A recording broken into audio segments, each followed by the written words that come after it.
What's happening, everyone? Welcome back. Happy Monday. I'm having a very all over the place Monday. A lot of stuff going on this Monday. However, able to get hopefully an excellent stream in with Just Ask Jesse. Been a while since he's been on the show, but we'll love to talk about stable coins, PowerCity, things going on PulseChain. And that's a theme I want to bring to this stream too, is just the power, literally the power of PulseChain. And not just PowerCity and a lot of the products people like out there that are already here or coming soon. So coming so soon, we can feel them in our loins, in our intuition. We want them to be here. They're already here in a lot of ways. If you just imagine they are. But talk about the different products in the ecosystem that are doing. I think one of the things I find that a lot of people don't quite understand how all the pieces fit together. And that's what I want to try to bring with this show is how do the pieces fit together with the products out there, the products that are going to be out there, that are on their way, and how do they make PulseChain powerful? How do they set us up? And how do they make the future now and also set us up for good things to come? So talk about that. And if you have any questions, put them in the chat for me, for Jesse, or for otherwise. And then I'll get to chat in just a moment. Without further ado, welcome back to the show for the 5th or 6th time, I think. Just Ask Jesse. Hey, how you doing, y'all? Good, doing good, man. I was trying to say that fast. Just Ask Jesse. Just Ask Jesse. Just Ask Jesse. I want to my J's. So many J's going on. Yeah, man. How you been? How's things been going? It's been a couple of months since you've been on the show. Good. There's a lot going on. PulseChain is becoming ever more decentralized, which is exciting if you understand it.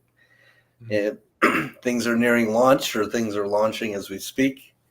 We'll talk about some of that. And Fast Abdul says today we get to talk about my fashion secrets.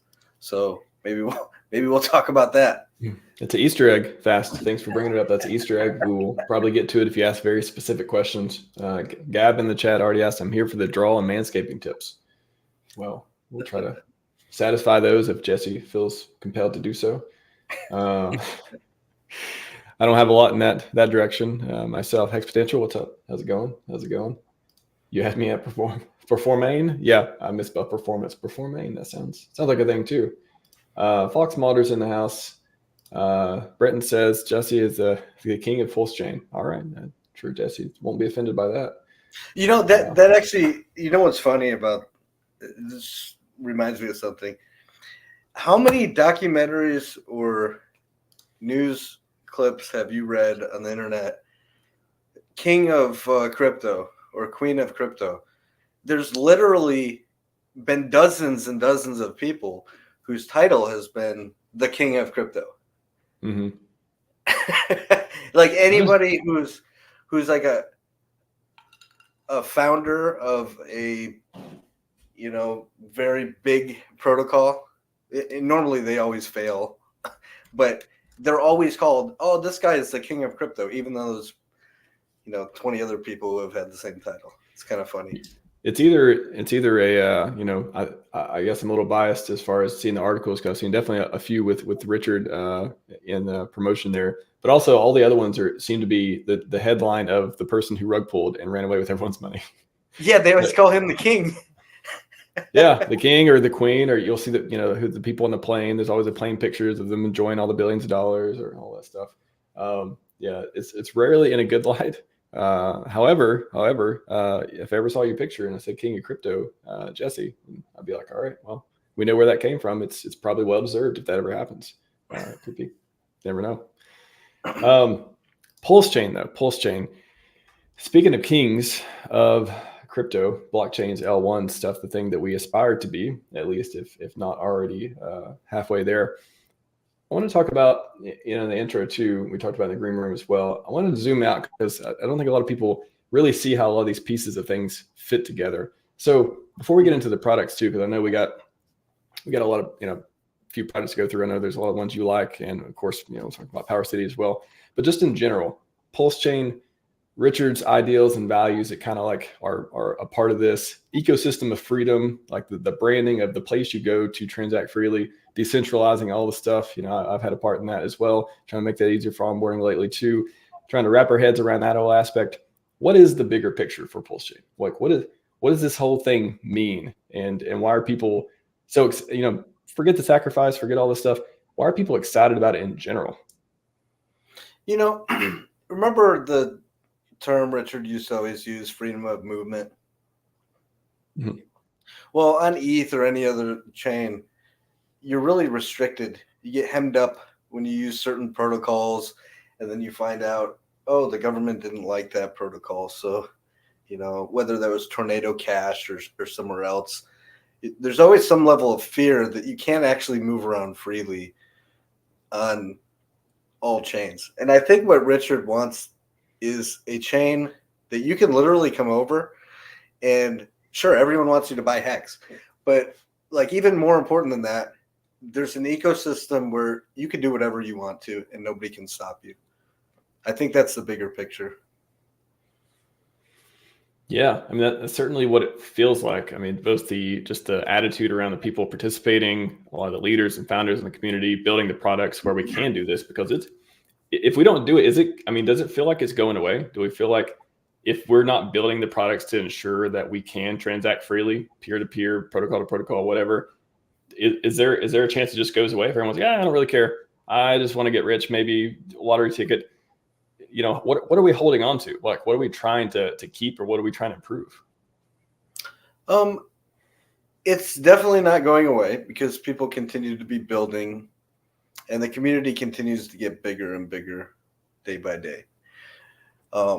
Now, if the community was shrinking significantly and people were just abandoning ship and protocols just stopped building altogether and started announcing they were building elsewhere instead, we'd have to start to worry what's left of PulseChain besides, the 3 or 4 Richard Hart coins. And then And the how bridge. much adoption are you actually going to get to an entire chain when that's all you got on it, right? So, but we're not to that point. It's the opposite of that.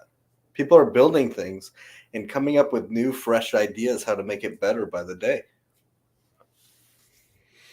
Yeah, and just on making it better too. There's been a lot of products that I never saw coming. A lot of the aggregators, a lot of the stuff both things that just came out of nowhere, and then things that have been feel like they've been worked on for years. Everyone's like, where's this, where's that?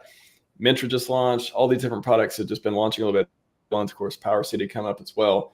What are the pieces that you think are most important that PulseChain should have, needs to have, and are already here, and also the ones that are coming? Like what makes it all work and keeps people in? Well, there's different tastes for everybody in crypto. Some people like meme coins. Other people like yield-bearing protocols that feel like Ponzi's. Other people like yield-bearing things that pay out real yield, fees. Some people like NFTs, right? There's literally a place for everybody. And I think what we all want to see is that PulseChain has all of those things. Just like you would find on ETH. You go over to ETH, there's tons of things for you to do. That doesn't mean you're not prohibited by the gas fees or by the centralization of some of those things. But when you come to PulseChain, you want to find those same types of products as decentralized as possible and have that freedom of movement you're looking for to do what you want to do in crypto for pretty cheap. Yeah, definitely. And we got a question here. Thoughts on Piteous, however you pronounce it. There's been a lot of products like that a lot of people go to for trading, onboarding, again, aggregating, getting the best deal on fees and stuff. What are your favorite places to use for trading coins or liquidity? And how do you think that's going to evolve? Are there other products coming out that are going to change things? What's the state on, I guess, liquidity and being able to trade coins on PulseChain? Yeah, I think Piteous has done an excellent job with what they've built. With their aggregator that looks around on PulseChain, it splits up your purchases so you get a best deal from all these different pools. I think they've done a tremendous job. You need tools like that.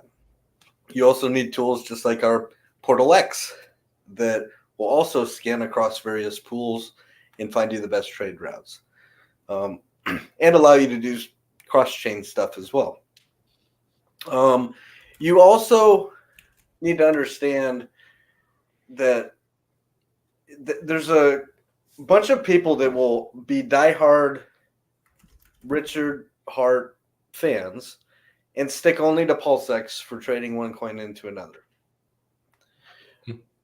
But meanwhile, there are other things such as PHUX protocol that Buck built. It's a balancer fork that has different algorithms it uses for its swap ratios, in particular in its stablecoin pools, where you literally just get a better deal by using that to swap from one coin to another. And there's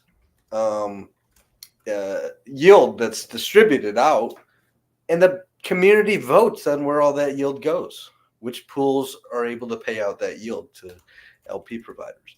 That's not something that we have on PulseX. I'm not saying don't use PulseX. It's great for what it is, like a Uniswap type fork. But there are other things.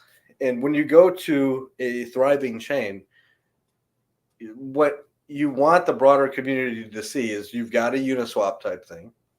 You've got a curve type thing. You've got a balancer and a convex and all these DeFi type protocols, an Aave fork, which Buck has one of those too, called Fiat. You've got a handful of completely censorship resistant stable coins, such as USDL or PXDC. When you have all these things combined, you have one badass chain.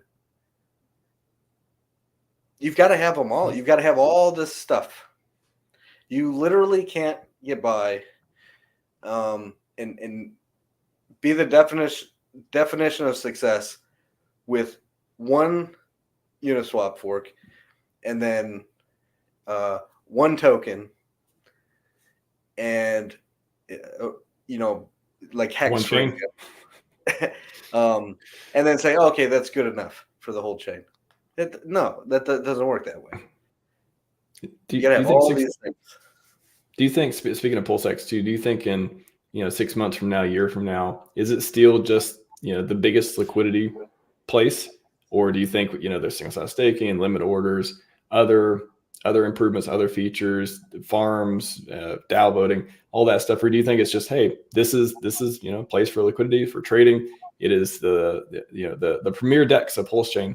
And everything else is just, hey, it's most of the time everyone just uses PulseX as pools. Like, how do you think that shakes out? Well, if we break it down, okay, what you'll see is that the largest pool on PulseChain is PulseX paired to Pulse, both created by Richard Hart.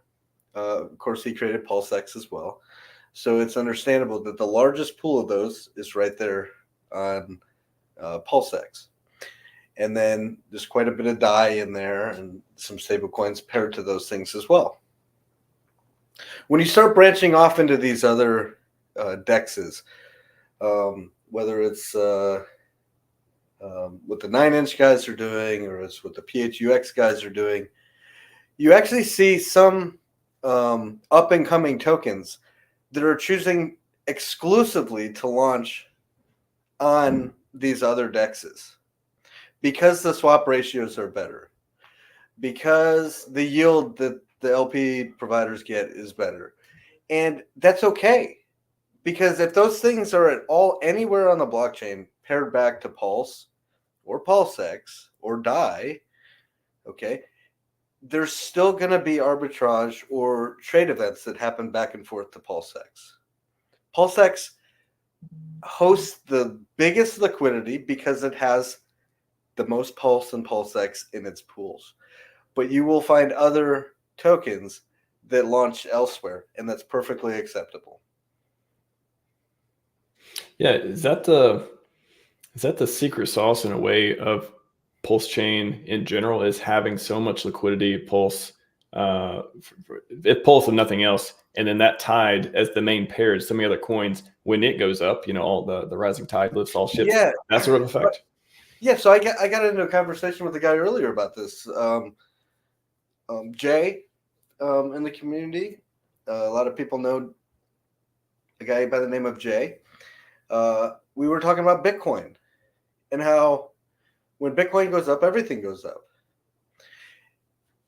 The largest liquidity coin in existence, if it all paired to anything else, if it goes up, everything goes up with it.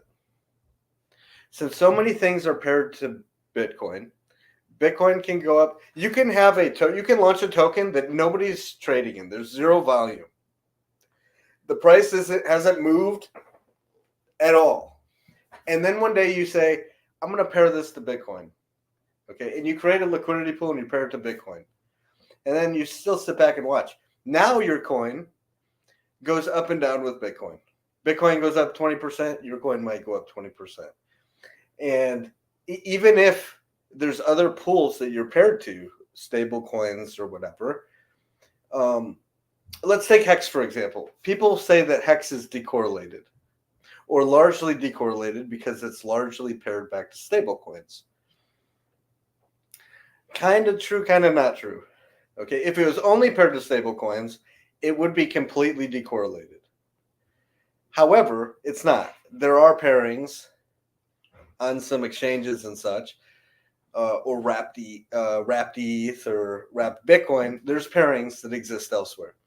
So in those pools, when Bitcoin goes up, there now becomes an arbitrage opportunity. First off, the value of that Hex in that pool goes up equally with that Bitcoin. Okay. But then also the other pools balance out very quickly, oftentimes with bots, because now the Bitcoin in those pools is more expensive than the pools where it was paired back straight to stable coins. And what happens is people who have created bots simply go in and they purchase that Hex from those pools and they go dump it in the Bitcoin pool it's paired to, the wrapped Bitcoin pool, and they balance out. So let's say Bitcoin goes up 10%. Okay. Depending on how heavy that pool is to Hex, after that arbitrage, Hex may only go up 5% instead of that 10% because of the way the arbitrage works. You take some over here, you dump it back in this pool, makes that pool go down, this pool up. It's like a teeter-totter. If the only pool in existence was Bitcoin goes up 10%, Hex would go up 10%. But it's not equal. So Bitcoin goes up 10%, Hex might go up 5% or 3% or 4%.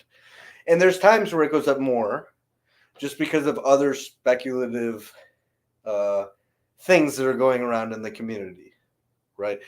Richard makes a tweet, or there's some cool news about something else Richard is building or something new that's happening. And then people buy it for those reasons as well. But there's absolutely correlation back to Bitcoin and ETH. Absolutely. Yeah, I was just thinking, because I remember Richard talking about before, asking people to pull liquidity or suggesting it'd be a good idea to pull liquidity from the USDC pairs or ETH pairs, one of those, and put it in one or the other. I forget what the market conditions were at the time. I don't know if you remember that, but it was like, hey, put it in this other thing so we're less correlated with that thing. Maybe it was ETH at the time and put it more in USDC. Maybe that's what it was. Is that, it was out of ETH and into USDC, but the ETH pool still existed.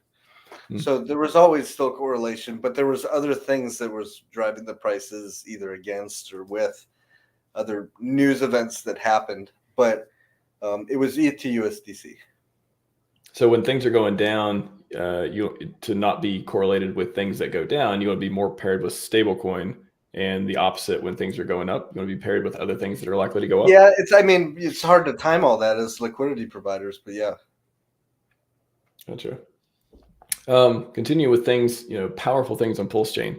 So we talked about DEXs and aggregators and LP stablecoins, something that I know you know a lot about. We talked about a lot on the show, plenty of stuff, plenty of material on that. What are what kind of stablecoins do you think? First of all, I guess, what do we have now? What are we going to have that you're excited about? And what do you think you wouldn't like to see or we should avoid on PulseChain or comes with extra risk and stuff?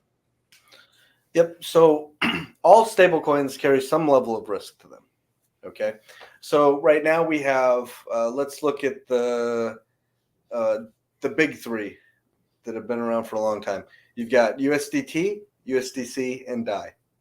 And the only reason that these exist on PulseChain is because they were bridged in.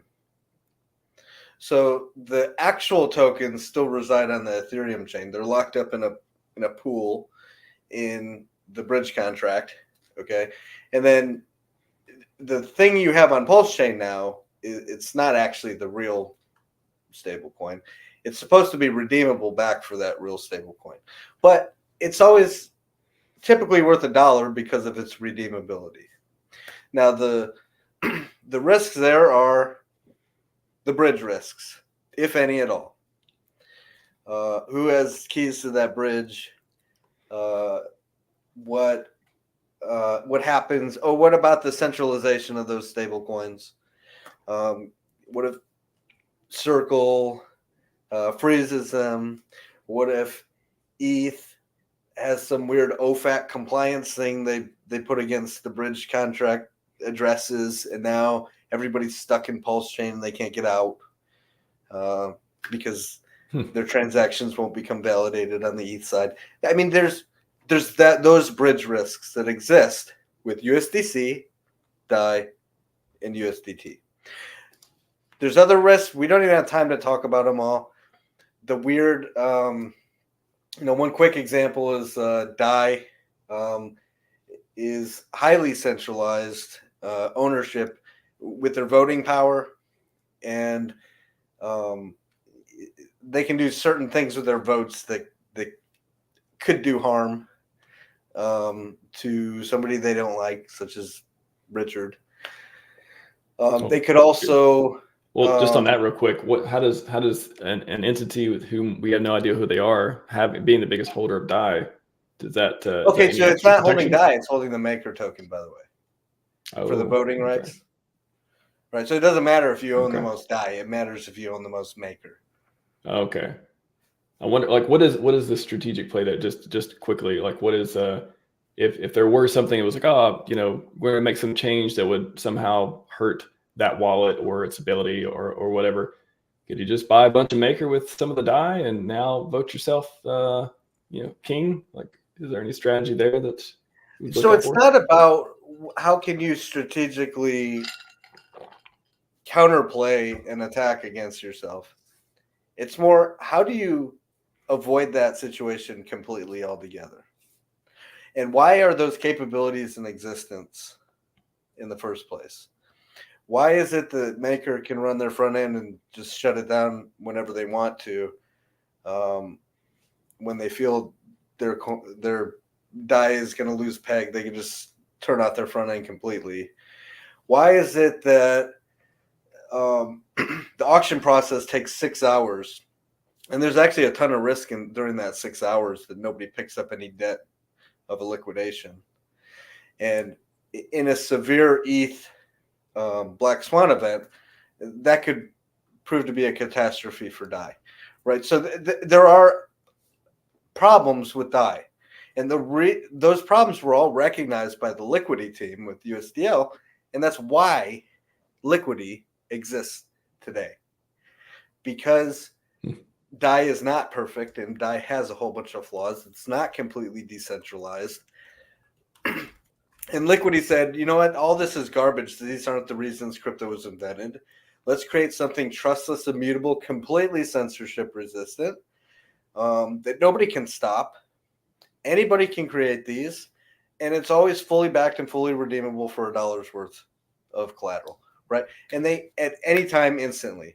And that's why Liquidity did what they did, which in turn became why Liquid Loans created Liquid Loans Protocol with USDL, and why PowerCity created Earn Protocol to do the same thing with PulseX for PXDC.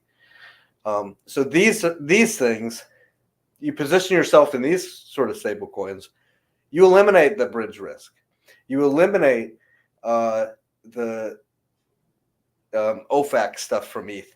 You eliminate the voting that they can do for whatever reason, should they choose to, with their maker tokens. You just get rid of all that risk completely. Now you have something that the community's created, that the community, that nobody can stop. And it just thrives as PulseChain thrives, right? That's the whole goal of PulseChain to begin with, right? Censorship resistance, immutable, trustless, unstoppable. That's why these things were created. In particular, Earn Protocol and liquid loans. So the native stablecoins, like for example CST with Coast, versus what does it bring to the table versus liquidity via liquid loans and PowerCity? Like what do they bring to the table that's different from each other? So what's the difference between, say, something like PXDC and something like DAI? Yeah, like why isn't everything just fiat on ramp native stablecoin versus mint stablecoins from right. the? Yeah. Well, let me back up just a little bit. There are other stablecoins right now on PulseChain. So Coast stable token, CST token, is one of those things. It's a great, as far as centralized stablecoins go, that get you directly into PulseChain. It's a great option. But you just heard the word centralization come out of my mouth. So it comes with all those risks as well. You have to go in through a bank. The bank's going to hold those funds essentially. They're going to mint a ERC20 or a PRC20 that is supposed to be redeemable back for a stable coin should you choose. From that bank, you should be able to click burn and redeem it back for $1 worth of fiat. That's the risk, though, is all of the power resides with one institution who has all the admin keys. Okay, I'm not saying don't use them to off or on ramp. In fact, I do use Coast to on and off ramp. But you have to understand the risks. How long are you going to position yourself in those? What happens if that bank fails? So on and so forth. Understand those things and know what you're getting yourself into. Well, just on the admin key part too, it's not like they can invalidate the coins. It's just that you can't. Maybe the worst that can happen is what you can't redeem them for $1 back. The bank fails, and then you can't get them through that particular piece. I guess what is a catastrophic failure for that? Well, sure. If the bank fails, what are you going to get out of that stablecoin? It's not going to be worth anything. And that's when any stablecoin anywhere becomes non-redeemable, that's when people start to sell it down to zero. You've seen this with USDC when there was like a weekend when USDC started to depeg. It depegged down to 60 or 70 cents or something because they weren't allowing redemptions. There's something wrong with their redemptions. Well, the fear there was, oh crap, what if this lasts forever? What if the banks are insolvent? What if they go bankrupt and there is no money to get back out of these USDCs? So the biggest holders of USDC literally ran off to Uniswap or wherever and just swapped out of it as quick as they could. Okay, that's what happens when there's some sort of banking problem. So that's the biggest risk, though. That's literally the biggest risk. And I'm not saying that will ever happen. And by the way, CST does a great job of showing how many assets are backing the CST. So you can see a nice diagram that lists out we have this much US dollar on hand backing this many Coast stable tokens. They're very transparent about that. So kudos to them for that. Yeah, so that part, and then so yeah, that's what I want to talk about too. The catastrophic failure, like what is the worst case for some of these protocols or on-ramp services? So that's for CST, and then again, why isn't everything?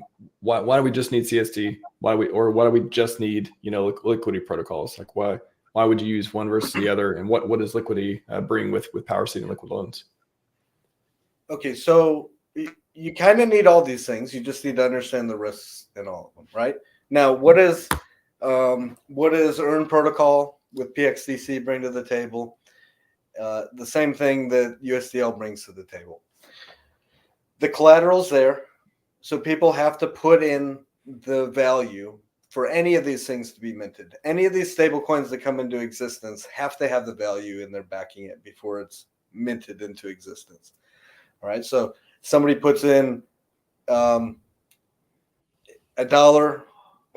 essentially $1 worth of Pulse, and they mint. They actually have to put more than that, but there's always $1 worth of Pulse that is able to be gotten for each USDL that's ever in existence.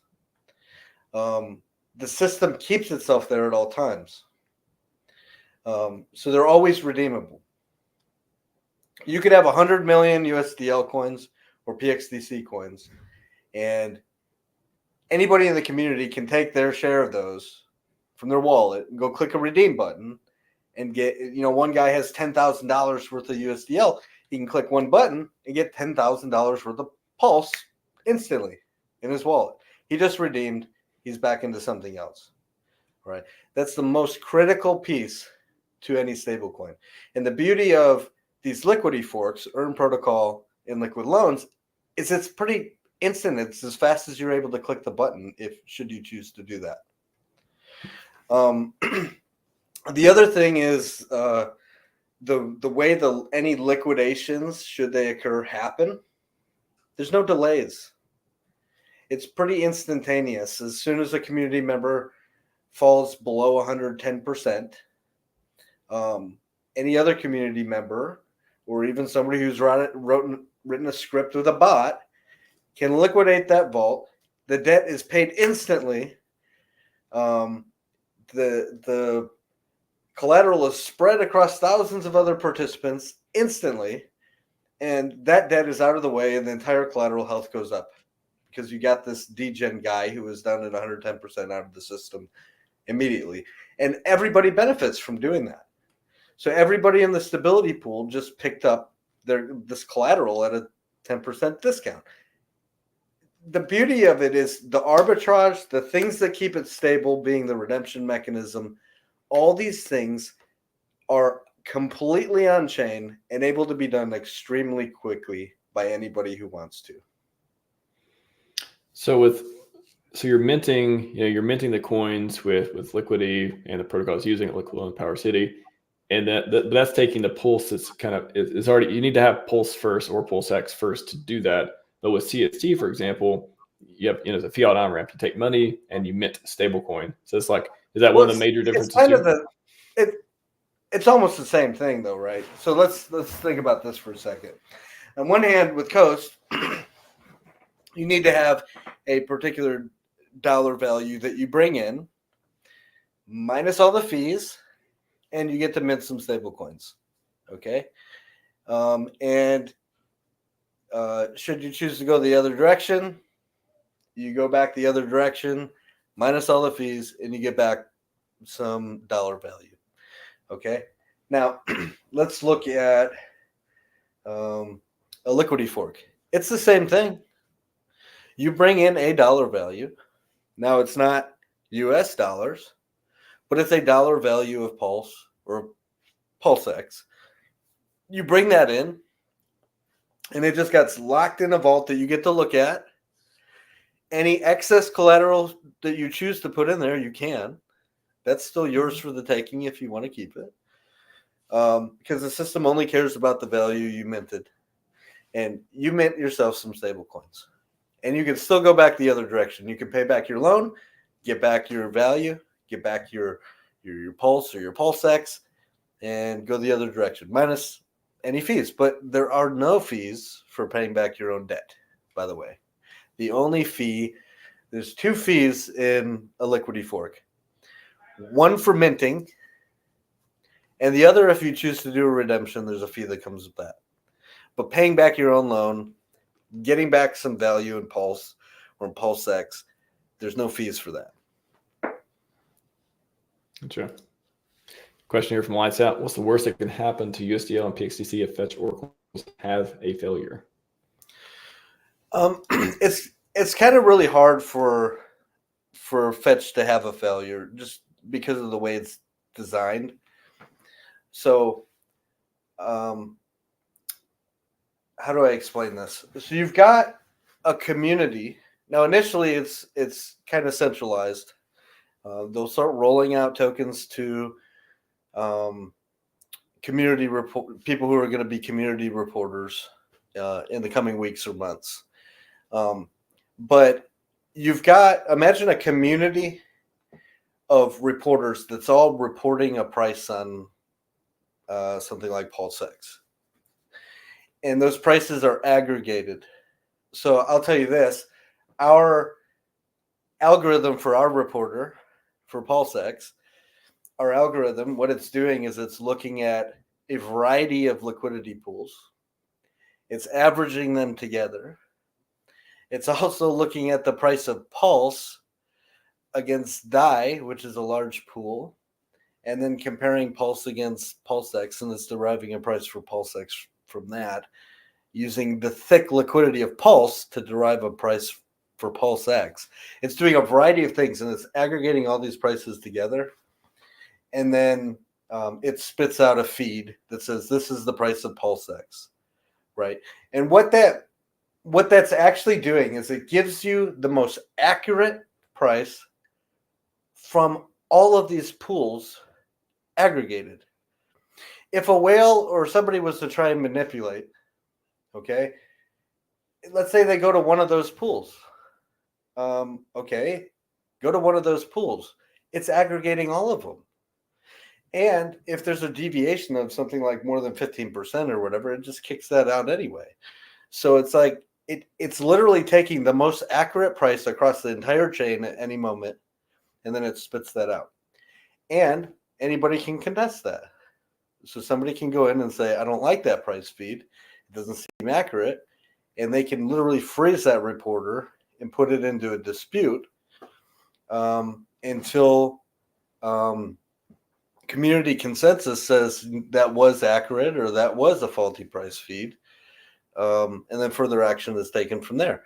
So it's the safest way to get a feed because you're not pulling from a single DEX that may not exist tomorrow, or a single DEX that's able to be manipulated easily because there's liquidity elsewhere. Liquidity is spread across lots of places. So you never want a feed pulled directly from one single place where it can be manipulated. Now, in the event that fetch, for some weird reason, was to freeze or pause or just simply stop working, which has never happened before, but let's just pretend a black swan event. There's something wrong with the contracts, even though they were audited multiple times, and the thing just stops working, or people stop reporting. What if the reporters for PulseX say, we don't want to be reporters anymore. We don't like the yield that's being generated for being reporters, so we quit, right? And they just stop reporting and they withdraw all their fetch tokens. And now there's no feed for PulseX. And Earn Protocol is looking for a price for PulseX from Earn Protocol. Well, if it's looking for that price feed and it doesn't receive one within something like 16 minutes or something, it then goes to its fallback mechanism built in to the code of Liquidity, and then subsequently Liquid Loans and Earn Protocol. There's a fallback where if that was to ever happen, the system immediately starts retrieving a price from its secondary source. Now, our secondary source is very similar, and it's a little bit internally controlled, where we have these scripts that are still pulling the feed from the same places that I just talked about for fetch. It's still looking at all these pools and aggregating and averaging these prices together, so on and so forth. and it just feeds that script that we have back into the protocol. So earn will never stop. And the only time that could ever happen is if all the reporters pack up and leave and stop reporting the price of PulseX. Well, then the system just goes back into our centrally controlled oracle, and the system keeps running. But I don't even foresee that happening. But there are backups. DeFi with the will of the people. Interesting. Charles Stone, liquid loans will launch sooner than you think, dog. I have no expectations that any project will launch ever, because every time I hear a date or otherwise, it turns out it's usually been pushed out for one reason or another. Obviously for a lot of legitimate ones too. But yeah, how close do you think we are, Jesse? I believe that liquid loans will probably launch at some point this week. Ooh. This week. All right. Maybe next, but probably this week. Next. By 2023, you're calling it 2023 though, right? Oh yeah, by 2023. Okay, I'd be happy with that. I think maybe if nothing else, I mean, I don't need to be happy with anything, but I think if anyone was going to be like, all right, if things launch in 2024 that people have been waiting on, sacked for a long time ago or whatever, 2023 sounds much better than 2024. So I think I could care less if it's this week, next week, or the week of Christmas. I think people be happy with that.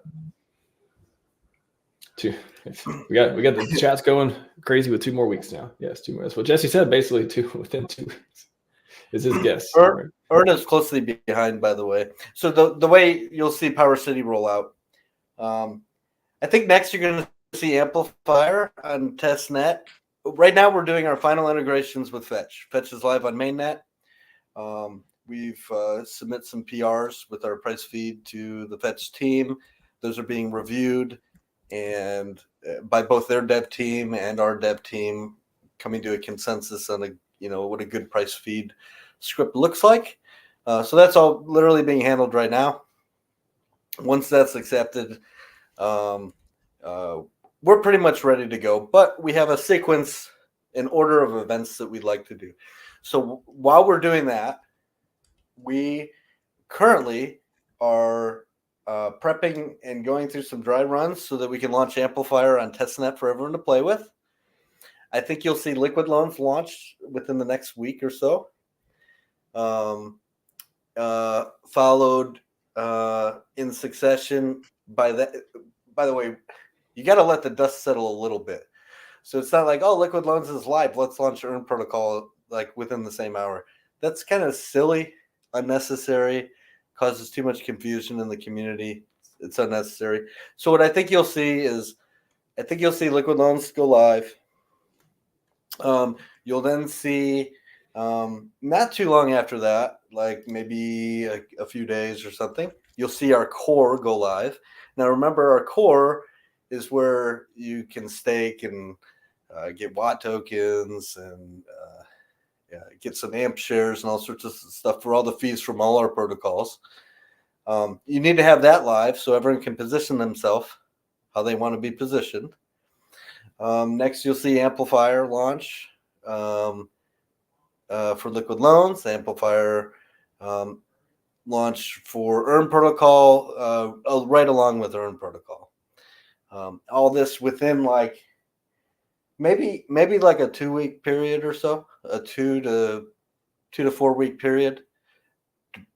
We want to see some activity on each one of our things. You don't necessarily want to see them all launch all on the same day, because literally it causes too much confusion, and it's hard to answer everyone's questions too.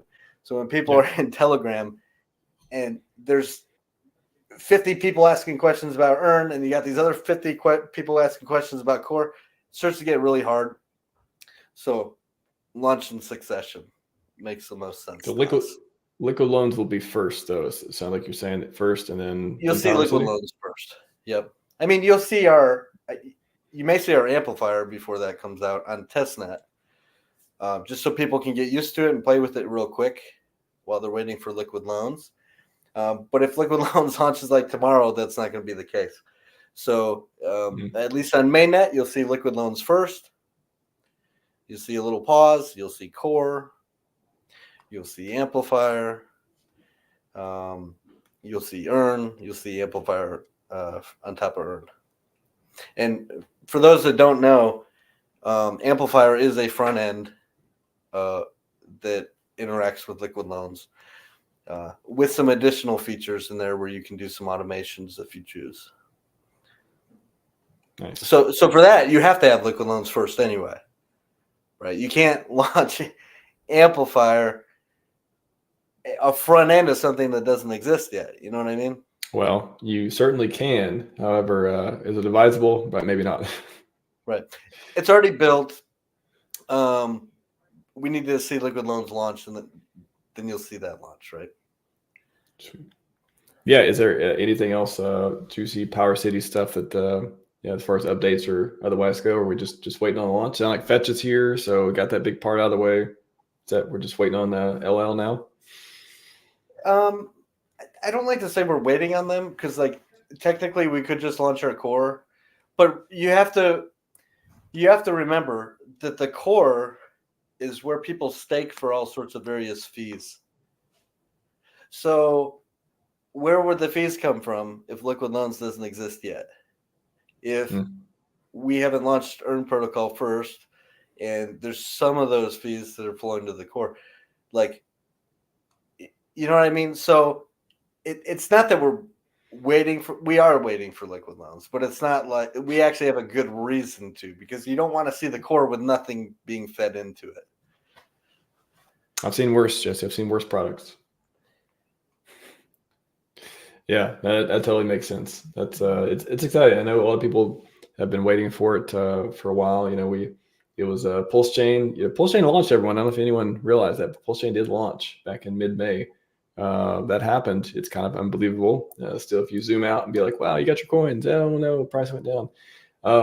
When did price go up, Jesse? When there's been all kinds of stuff going on. Macros, we got everything going on in the world. We've got Binance stuff happening.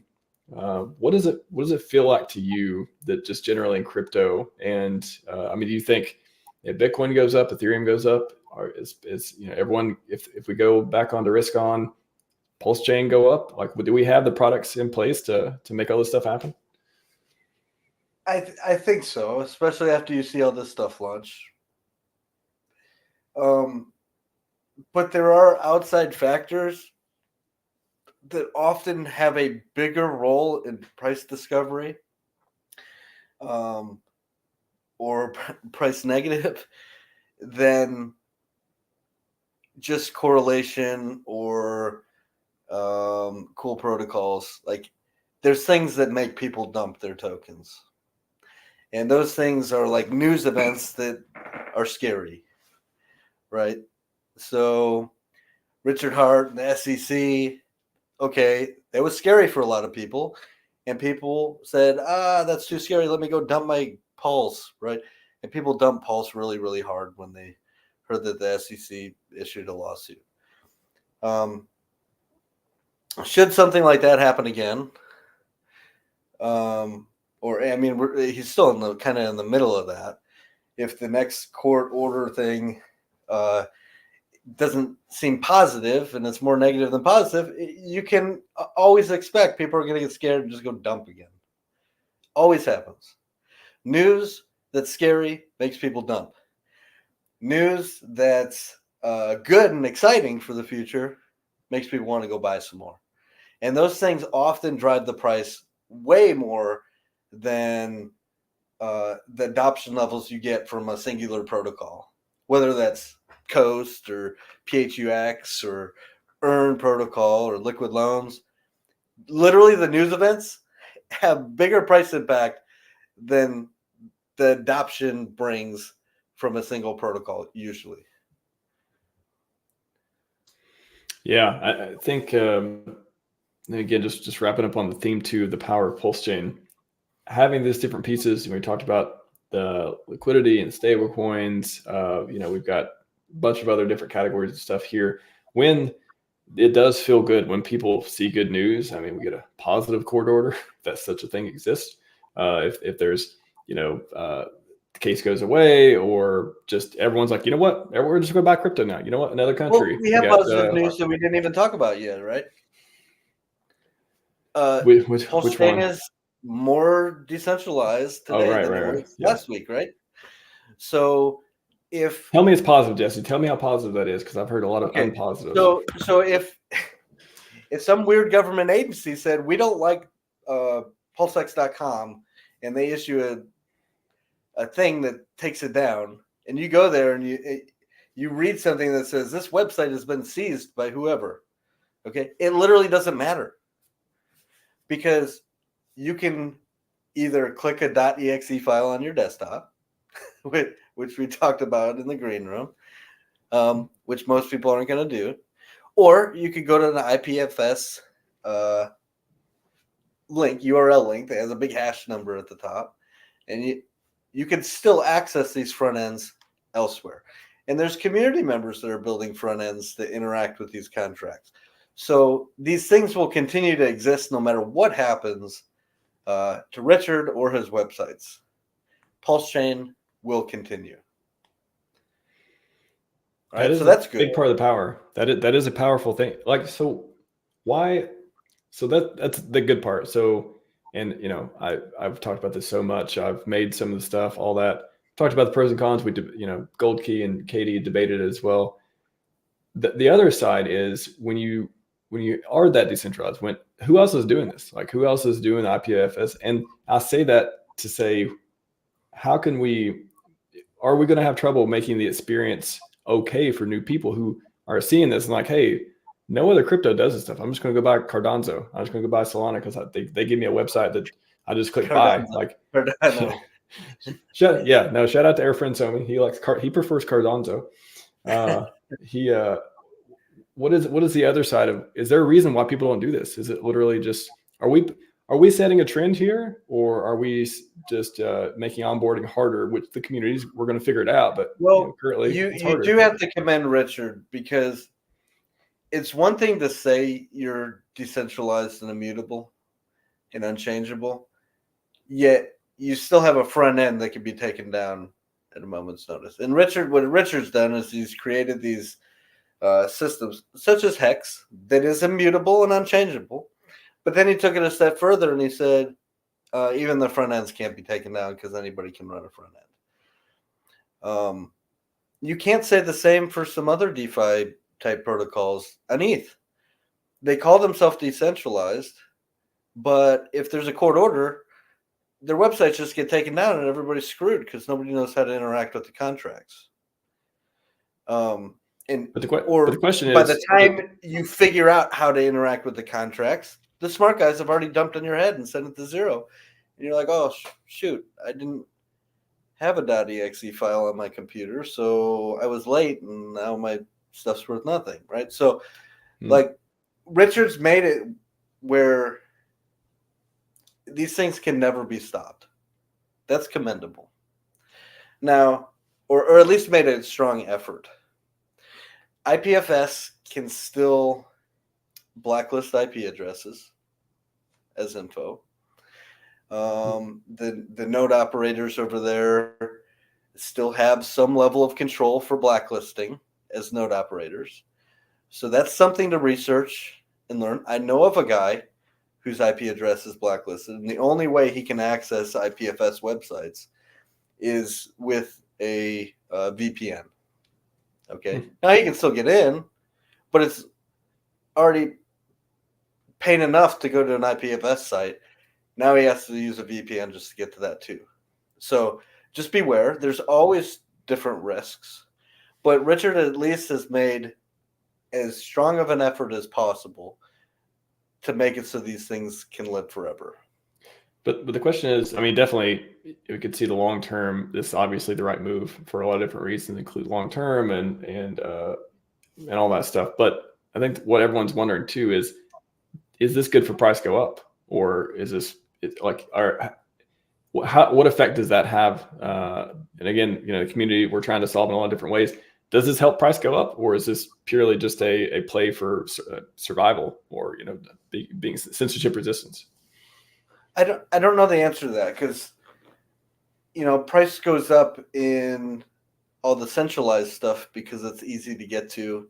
And so at least in previous cycles, so many people in crypto just didn't believe that things could be censored or taken down. So people just FOMO'd into all these exchanges, and price went up because it was very easy to send money to Celsius, to send money to Voyager, send money to wherever, and buy something and just hold it there. So people do like ease of use. On the other hand, the hope is that all those people have learned from those mistakes. But on the other hand, they don't have any money left. Okay, so even if they've learned from their mistakes, if they lost all their money on Celsius, and now they're like, but I like true DeFi. I like the idea of PulseChain, but I'm broke now. Okay, does that make price go up? No. Yeah. So we now as a community have to educate people. And that's very hard to do. Hey, go to this really long website that's super, super long and do this and do that. And, it's really hard to get into PulseChain to begin with. Now, there are things, like I said, that are necessary on the chain to make life easier. Coast, shout out to them. It's very simple to create an account, on-ramp straight into PulseChain, use your CSD token, buy whatever you want. All right? Super simple. They've literally created the easiest, simplest way to get into PulseChain. And that stablecoin, like I said, has its risks, just like all stablecoins have their risk. But they did it because it's necessary, and it should bring adoption into PulseChain when you have an easy avenue to get in. All right? All these other things that I've talked about tonight, they're necessary for people to have you got to have the stuff that's easy to get in, and then the stuff that people are coming to seek out to begin with. The degen protocols, the lending stuff, the stablecoin stuff, the hex, the PulseX, everything. You got to have everything there. After it's easy for them to get here, you got to have all this stuff for them to play with. And you want all those things to be as censorship resistant as possible. Then you have a successful chain and price goes up. Yeah, I think we got some, who knows, but it seems like we have some time to figure it out. I don't see anyone calling for massive onslaught of green candles continuously in these current conditions. So I got some time. I think, again, like the community, I've got websites, I've got, views, gateways. Richard said gateways the other day. He mentioned that in his post. I was like, that's a good way to describe a gateway, where you kind of like, you're just getting people to the IPFS, making it a little bit prettier and nicer. Mm-hmm. So me and others have been trying to build this stuff to help that too. And just, again, reduce the friction. And when they do want to buy, whether it's green candles or not green candles, they get to where they need to go to put the money in safely. That's what I hope what we're all working on. Hexlove has a question. Please explain what a truly decentralized digital wallet is for accessing IBF privately. I'm not sure I understand the question. You have a wallet such as MetaMask, Internet Money, whichever one you want to use, and then accessing it privately. I mean, that sounds like at the network layer, using a proxy, using a VPN, using Tor. I know Richard also tweeted about there's a guide. I thought about this for a while. I looked up how to use MetaMask and Tor. Install MetaMask into a Tor browser. Yeah, so that's a game changer for a lot of different things. And then now, still keep your keys on, keep them outside of your digital devices. Keep them on a hardware device, for example. Use secret passphrases and such to make your seed phrases even more complex in case somebody finds your seed phrase or somebody breaks into your house. Or there's a whole bunch of reasons to use hidden passphrases as well. So do all those normal things you would do to protect a seed phrase. From that point forward, as long as you're very diligent about which websites you visit, and which contracts you interact with, MetaMask, a lot of people don't like it, but it works. Rabby Wallet, people like that as well. Trust Wallet doesn't let you use a hardware device, right? It's a strictly software only wallet, right? Which is dumb. Why in the world would a digital company? By the way, I think Binance owns Trust Wallet. What in their right mind makes them think it's a good idea? They have a digital wallet that doesn't even have an option for you to use your hardware device for your seed phrase. That you have to generate a seed phrase using their thing or import one and put it onto your Trust Wallet.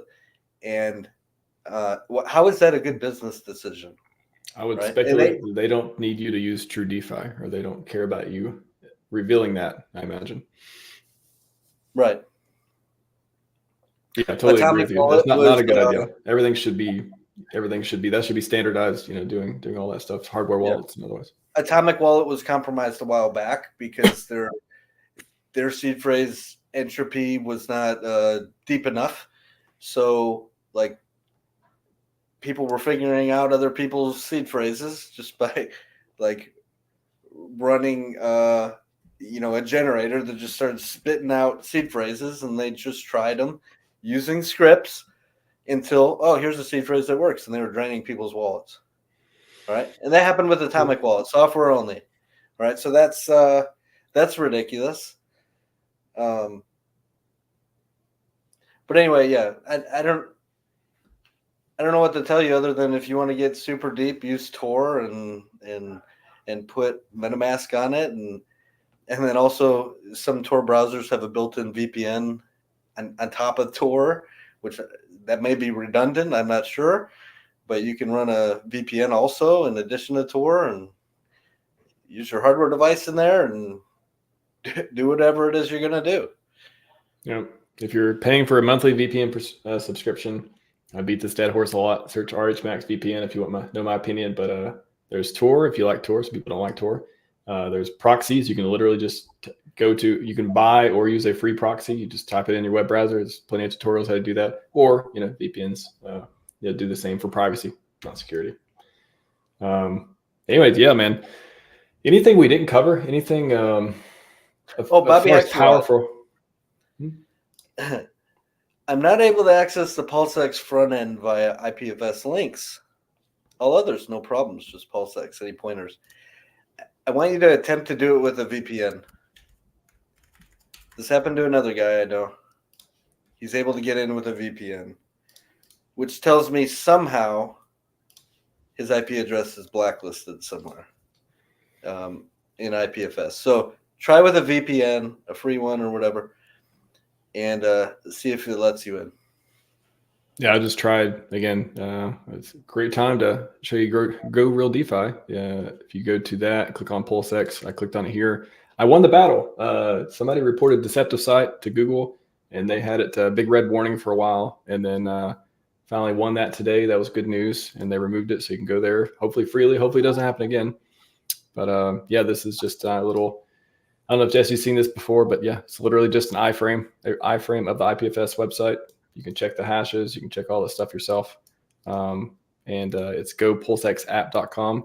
And then the landing page is gorealdefi.com. You can go to the bridge, go to the launchpad, explore, all that fun stuff.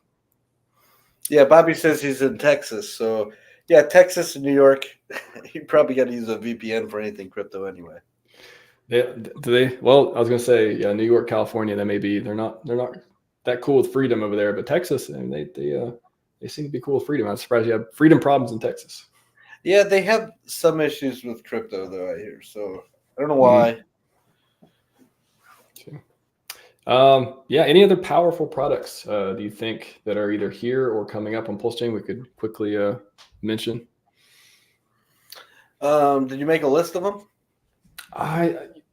We talked about the stablecoin stuff. We talked about about PH products.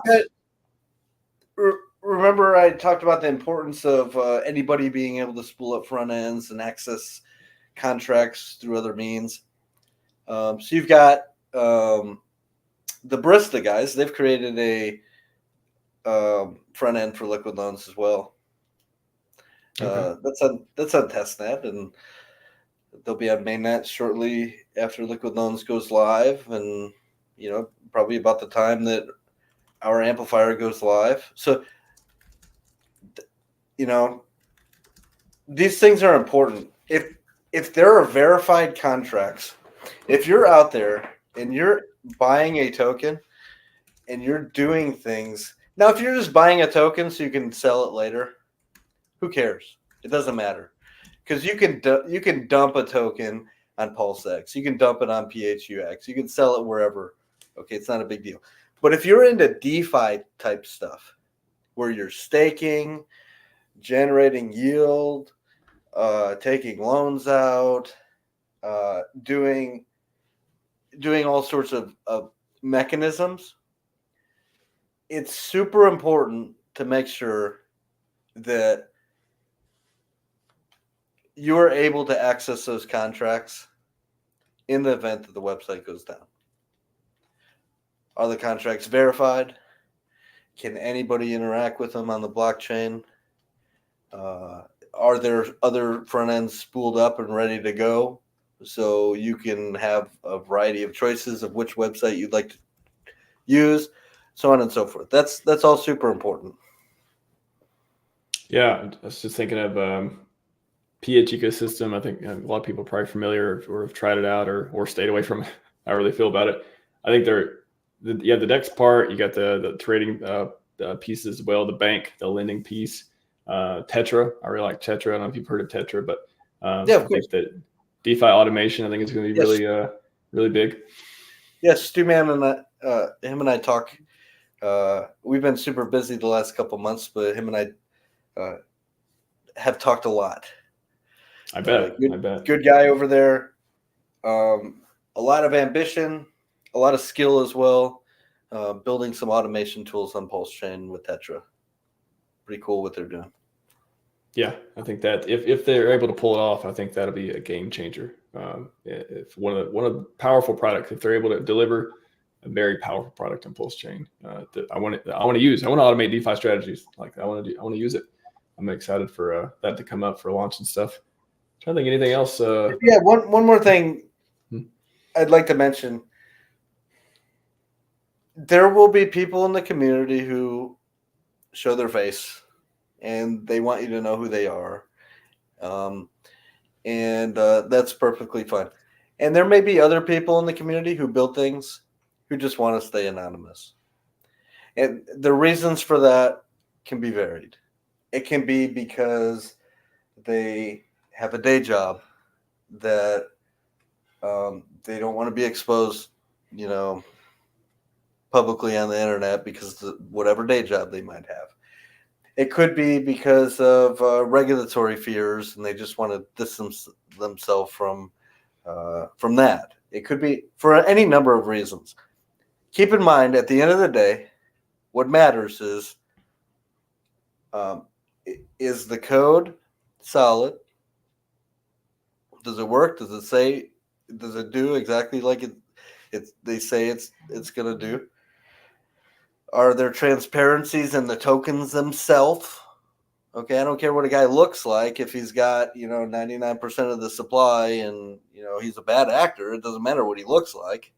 Bro, right? 6 hex tattoos, 6 and 9 PulseChain tattoos. You wouldn't trust a person 99% of the supply. So remember, we don't know what Satoshi looks like or look like, and we may never know what Richard looks like ever again. Should he choose to never come back on camera again, 10 years from now, are people going to say, "Oh, I'm not going to buy Hex because he doesn't show his face"? Okay, no. It all boils down to, does the protocol do what it's supposed to, and where's all the liquidity at? Yeah. So just keep that in mind out there. Yeah. Shout out to respecting privacy and judging people by their contributions, their energy, their time, their effort, and their code, rather than how much they come on camera or not. So definitely agree with you there. All right, man. Great stream as usual. Yeah, I think we covered a lot. Again, I wanted to show people. Hope everyone that's tuned in or watching the replay kind of gets a feel for some of the power of PulseChain, some of the products they're launching on there.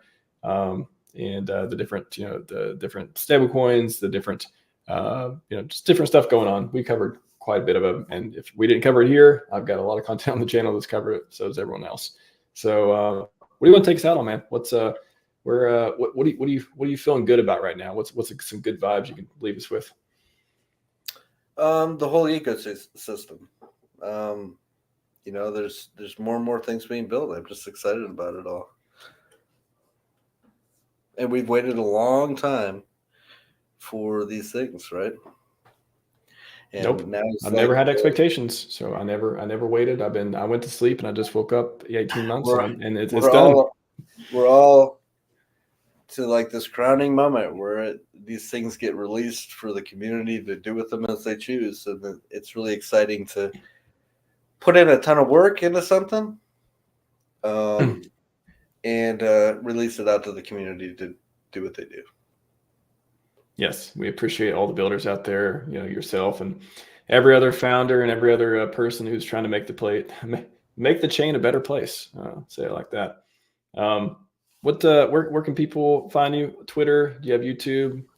Where can people interact with you, Jesse? So they can find me personally at JustAskJesse, or they can look at all the cool PowerCity stuff at PowerCity.io. And that's across any social media platform. Telegram at PowerCity.io, Twitter at PowerCity.io. And come meet the other people, come meet the rest of the community, ask questions, put some funny memes in there, because crypto wouldn't be what it is today without memes constantly in the Telegram rooms. I like memes. And have a good time. All right. Everyone, that's all we got for you tonight. Pleasure, as usual, Jesse, you coming on and giving us the rundown on all the different topics. And yeah, that's everyone have a good night. We'll be on. I got streams every day this week except Thursday. I think not, but every day we got something going on. Got some more content. I'll be working on the websites as well, and interacting on Twitter to get people in this ecosystem safely, securely, and have utility in each and every way I can.